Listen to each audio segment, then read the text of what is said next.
naniniwala ako ng IPAS yung pinadalang instrumento ng Panginoon para may sa katuparan ko ang lahat ng yan. Kasi yung sila kasi talaga yung naging part ng buhay ko. Kasi yung sa Middle East pa lang, sila na yung naging easy para sa akin yung mga achievements na yan dahil sa kanila.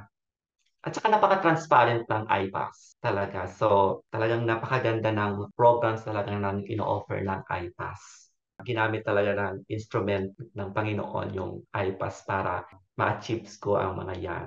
Kasi maganda kasi ang platform talaga ng iPass, no? Kaya hindi talaga ako nakapag-attend ng live discussion. Yung replay ako. So, ang kagandahan kasi sa platform ng iPass is yung recorded. So, walang pressure doon. So, tulad sa amin na hindi mo talagang magawa makapag-attend ng live discussion, at least mayroon kang recorded anytime na pwede mo siyang i-access. At saka, ang kagandahan kasi is mahaba yung binibigay ng preparation ng iPass. I think is good for 1 year.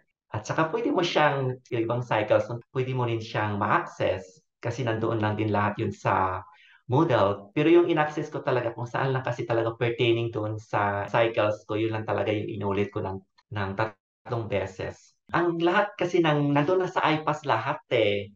Yung practice test, yung review ano talaga siya, intensive review. At siguro ang nagkakatalo lang talaga yung strategy kung paano mo siya harapin yung question sa day na ng exam mo yung doon nagkakatalo. Para sa akin doon nagkakatalo sa strategy kung anong i-apply mong strategy doon.